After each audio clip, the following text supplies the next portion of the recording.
nome é Thiago Rabelo, tenho 30 anos. Já trabalhei na Rádio Universitária de Goiânia, onde eu comecei, Diário da Manhã, Jornal Popular. Depois eu fui para o exterior, na Inglaterra, eu fui freelancer da Globo e da Placar. Retornei para o Brasil, morei no Rio de Janeiro. Lá eu escrevi para o Estadão, para o The Guardian, um jornal inglês, para a revista 442 da Inglaterra. E agora estou em Goiânia de volta para esse grandioso projeto da Sagres 730.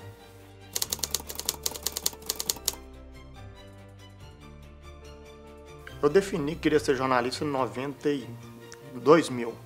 Sempre tratei minha vida como Copa do Mundo, 4 anos. Tudo sempre olhando 4 anos para frente. E aí deu 2000, 2001, defini que queria ser jornalista. E aí tratei minha vida com a Copa. Falei que até 2006 eu precisava definir para uma questão de universidade. E eu precisava passar numa universidade pública, porque naquele período assim, o Brasil não era tão igual hoje. Era mais difícil estudar e eu precisava estudar em universidade pública, porque meus pais não tinham condições de pagar uma universidade particular. E aí depois consegui passar numa universidade pública, vim para Goiânia em 2007. Aí entra outro ciclo de Copa do Mundo, de 2007, 2010, que é quando eu me formo. Aí, 2011, 2014, já estou trabalhando na área como profissional. Meu primeiro trabalho foi pela Rádio Universitária de Goiânia, em 2007. Em 2009, a primeira com carteira assinada, que foi pelo Diário da Manhã, em 2009. Em 2011, eu comecei no Jornal Popular, onde eu fiquei até a Copa do Mundo. Mais uma vez a Copa pautando minha vida. Saio do Popular após a Copa e agora, 2018, tem mais uma vez a Copa do Mundo, 4 anos, agora aqui pela Sagres 730, que é uma rádio que desde que eu cheguei em Goiânia sempre ouvi, sempre baseou muito, pautou muito minha vida e hoje eu tenho o prazer de fazer parte desse timaço.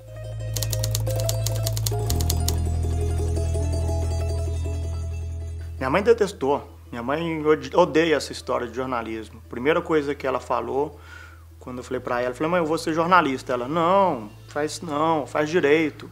Direito que dá dinheiro, direito que é bom. Jornalismo não. E aí, contrariei minha mãe, acho que eu contrario minha mãe em várias vezes na vida. E aí deu 2005, eu virei pra ela, mãe, tô saindo de Patos.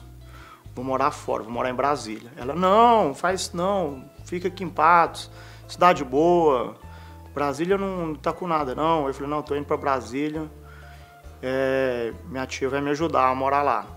Aí minha mãe ficou meio chateada, mas ok.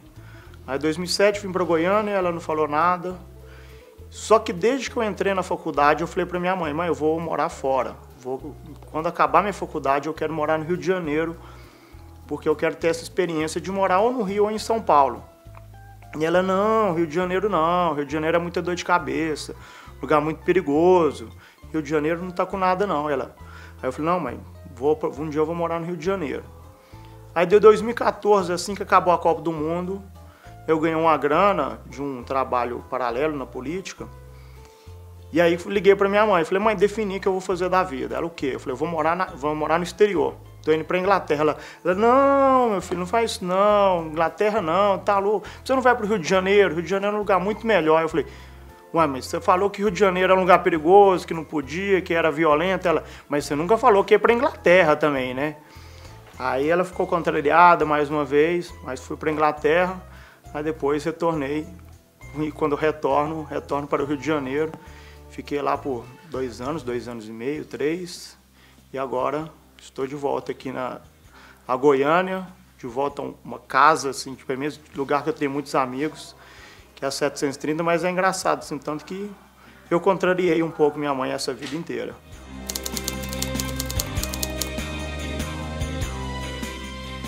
O início é um pouco complicado, né, porque você nunca teve uma experiência fora de casa por tanto tempo. Tinha aquelas férias, umas viagens, mas morar sozinho já é outra história. E você aprende na marra. E algumas coisas você carrega a experiência dos seus pais. Lembro que quando eu saí de casa, a última coisa que eu falei pro meu pai foi: me ensina a cozinhar, que eu nunca quero chegar a um ponto assim na vida que eu não sei cozinhar e eu não sei me virar. Aí meu pai foi e me ensinou a cozinhar. Ele me explicou como que faz um arroz, um feijão. E aí isso eu lembro que foi meio que libertador, porque eu falei assim, agora eu já sei cozinhar, eu consigo fazer tudo. Porque eu sempre tive muita independência na minha vida. Meus pais sempre me deram muita liberdade para tomar minhas próprias decisões, atitudes. Aí quando eu saí, eu tive que aprender na marra muita coisa. Que você espera muita coisa, mas você não sabe como vai ser. E aí é aquela coisa, você tem que lidar com finanças, você tem que lidar com emoções, com sentimentos, conviver com essa saudade. Mas foi uma etapa vencida e essa coisa de saudade é aquela coisa, né? Você nunca vai conseguir conviver 100% a vida inteira. Você sempre sente saudade daquela manhã, você pensa na sua mãe, aí liga para o pai, tenta amenizar um pouco, mas nunca vai ser aquela coisa de morar em casa, porque agora também é uma nova fase da vida.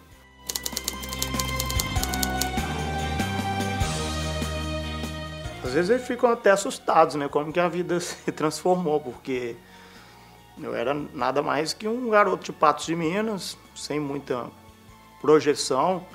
Lembro que quando teve até um professor, que ele perguntou: o que você vai fazer da vida? Eu falei: vou ser jornalista. Aí ele: você vai estudar onde? Eu falei: eu vou tentar passar uma universidade pública. Ele: fala sério, você não tem a menor condição disso. E aí eu lembro que eu fiquei muito magoado com isso, muito mesmo. E aí você vai vendo os anos se transformando, você conseguindo, fazendo feitos um atrás do outro. E meus pais sentem muito orgulho de ver como que a vida mudou, como que a vida se transformou. Eles acham até curiosos abrir um jornal em inglês e ter um texto meu. Eles até brincam. Não entendo nada, mas imagino que tenha sido uma matéria boa, porque tem esse destaque todo. Então, meus parabéns. Mas é engraçado que eles brincam com essa situação, que não conseguem ler, não conseguem a comunicação, porque tem outra língua. E aí eles ficam até assustados em ver como que a vida mudou nesses 11 anos que estou no jornalismo.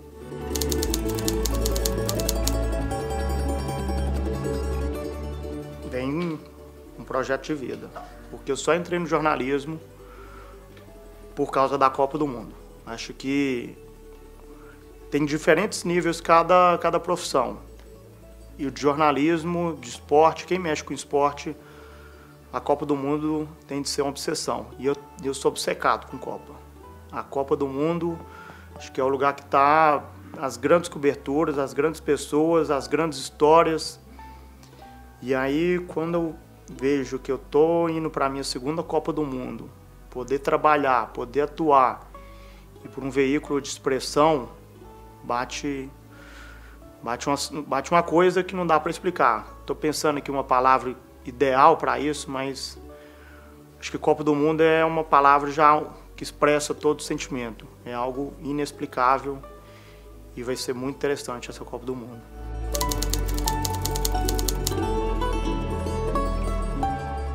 Como torcedor, não tive aquela grande coisa com Copa. Lembro, 94, todos os jogos o pessoal viu lá em casa. Sempre lá em casa, com meus pais, meus tios. E foi até engraçado a final. Até um dia eu contei no programa. Tinha aquele bolão, quem ia fazer o gol do título. E aí meu pai pega o Romário. E aí meu pai, na hora que viu o Romário, ele falou assim: ganhei. O Romário tá acabando com a Copa. Vou ganhar uma graninha, e já começou até a fazer os planos com esse bolão. Aí o Romário não faz o gol. Aí uma vez eu tive até a oportunidade de entrevistar o Romário. E aí virei pro Romário e falei assim: Romário, meu pai é bravo com você. Aí ele: como assim? Eu falei: Copa de 94. Aí ele: eu ganhei a Copa de 94. Não é aquele estilo Romário, né? Eu ganhei a Copa de 94, como seu pai é bravo comigo? Ele: porque ele ganhou o bolãozinho, ganhou o papel do Romário, e você não faz o gol na final. Aí o Romário deu uma risadinha, passou a mão na cabeça, ele: eu mandei uma bola na trave, era para eu poder ter feito aquele gol e seu pai ia ganhar uma graninha por minha conta. Então, como torcedor, eu lembro muito da Copa de 94. 98 teve aquela torcida também, mas não foi tão forte como 94. 2002 foi aquela coisa mais de moleque, de adolescente, de ir para casa da galera, de beber muito, comemorar, porque os jogos eram 2, 3, 9 horas da manhã. Matei muita aula para ver jogo. Quase um mês que eu não fui para aula, porque tinha jogo da Copa do Mundo pela manhã. E aí, 2006, já foi pensando na carreira de jornalismo. Então, não teve festa já depois, só teve já... Você presta atenção no jogo de uma forma mais analítica, pensando, posso fazer essa pergunta, posso fazer isso, posso fazer aquilo. E aí eu comecei a ter um envolvimento com a Copa do Mundo muito mais profissional do que sentimental. Tem um sentimento porque é a Copa do Mundo, é gigantesco isso, mas você pensa sempre com o lado, com o viés do profissional. Em 2010, eu já estava trabalhando no Diário da Manhã e foi essa coisa, sempre pensando em título, em matéria, em reportagem, isso na cobertura no Brasil. Já 2014, já vivendo na pele mundial. Então, eu falo que a Copa do Mundo eu vejo mais como jornalista do que como um torcedor. Como torcedor, eu quero ver os grandes jogos. Eu quero ver um Zinedine Zidane acabando como foi em 2006. Alguém chegando a esse ponto de ter história como foi o Zidane. E aí, agora, em 2018, a gente espera que seja a Copa do Messi. Tipo, se o Messi for campeão, eu não vou ficar chateado. Porque eu sei que o Messi é um dos maiores da história. Não só do futebol, é do esporte. Então, não vejo problema em reportar a Argentina campeã. Porque daqui a 50 anos, a gente vai olhar para essa Copa de 2018 e vai falar: aqui o Messi escreveu a sua história. E aqui eu também fiz a minha história reportando esse grande nome, que é Lionel Messi.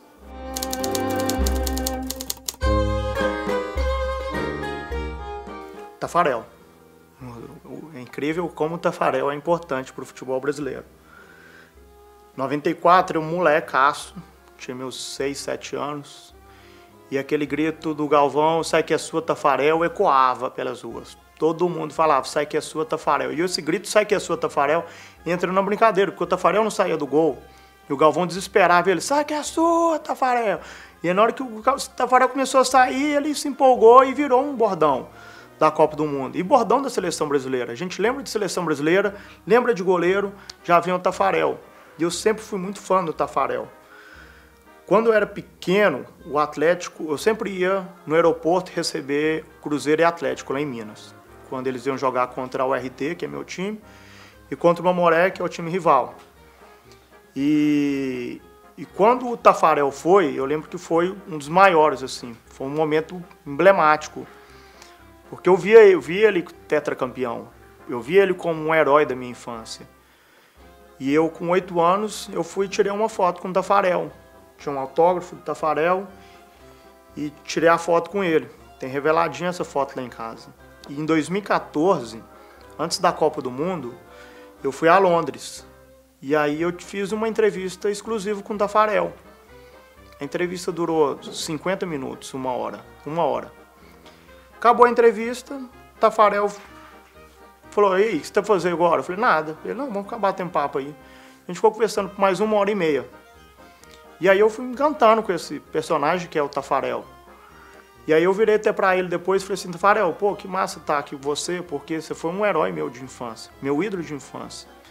Sempre quando jogava no gol, sim, falava, sai que é sua, Taffarel. Tinha outros goleiros também que gostavam, mas o Taffarel sempre era um dos goleiros que eu falava quando brincava no gol. E aí eu falei, eu tenho uma foto com você, em 95, quando você foi jogar com o Atlético Mineiro em Patos. Ele, pô, me manda. Aí mandei pra ele, fiz uma montagenzinha de 95, 2014, 19 anos uma foto pra outra. E aí você vê, né, o passado, você lá como um mero torcedor, um admirador. Em 2014, já outra posição, já não trata ele só como ídolo. É um ídolo, mas você tem que deixar à parte essa idolatria e ver ele como um personagem, um produto seu de trabalho. Aí está o jornalista e está o jogador, o ídolo, o craque Taffarel. E aí você tem que separar, não ficar naquele encanto todo. E aí, essa foi uma das entrevistas que mais me marcou. Não por toda a repercussão. Tive outras entrevistas que tiveram muito mais repercussão, mas essa do Tafarel marcou pessoalmente.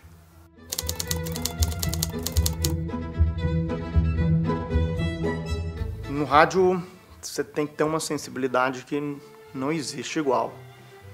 Você pode trabalhar em TV, você pode trabalhar impresso, você pode trabalhar com internet, mas o rádio, você só tem um recurso, é o da voz. E a voz passa sentimento, passa a sua tristeza, sua felicidade, seu cansaço. E agora vai ser um desafio enorme, porque não tem como editar também em rádio. Você fazer entrevista para o jornal, às vezes é mais fácil, porque você faz uma entrevista de 1 hora, você consegue editar ela só os seus tópicos interessantes. Você vai lá, pega um trecho aqui, pega outro trecho ali, pega outro trecho e consegue fazer uma página, uma lauda de entrevista. Agora a rádio não, agora a voz está ali. Se o cara está insatisfeito com você, se ele está chateado, se ele está nervoso, se ele está incomodado naquela entrevista, ele vai deixar muito claro. Então o desafio é enorme trabalhar para o rádio. E essa Copa vai ser superação. Acho que quem for trabalhar nesse Mundial vai ter que ter muita sensibilidade. E nisso, trabalhar aqui na Sagres 730, com esse pessoal todo, tem me ensinado bastante. Tem sido um aprendizado que jamais vou esquecer, que tem mudado assim, muito a minha vida. Tenho visto essa Copa como uma retomada assim, um pouco na carreira, porque 2014 não foi uma Copa muito interessante. Foi uma Copa meio esquisita, foi uma Copa que deu muitos problemas, muita crise. E agora você está numa chance de 4 anos depois poder dar a volta por cima, de fazer um Mundial fora do país, ainda mais na Rússia, que é um país que historicamente você coloca ali entre os 3 mais importantes da história mundial, mexe muito.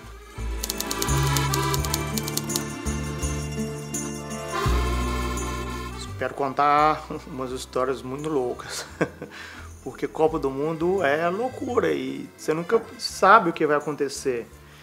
Então uma coisa que eu gosto muito é cuidar de grandes personagens, procurar grandes personagens.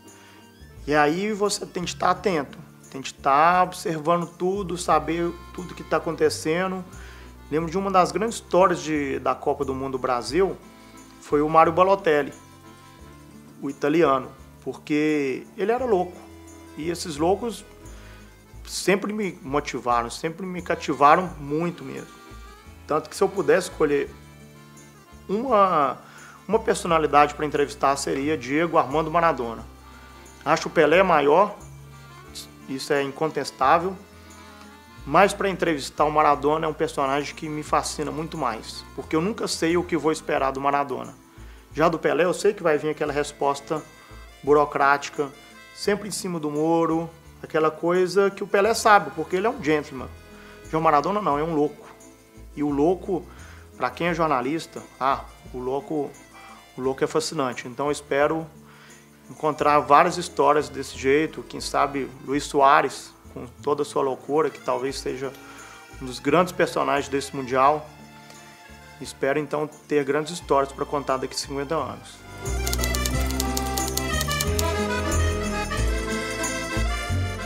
Palpite Brasil e Argentina. Acho que a Copa sempre pede o Brasil e Argentina. Aí deixa com a história que vai contar. Não vou tomar partido, mas eu sei que um Brasil e Argentina seria para colocar a Copa do Mundo num patamar ainda mais espetacular do que ela já é.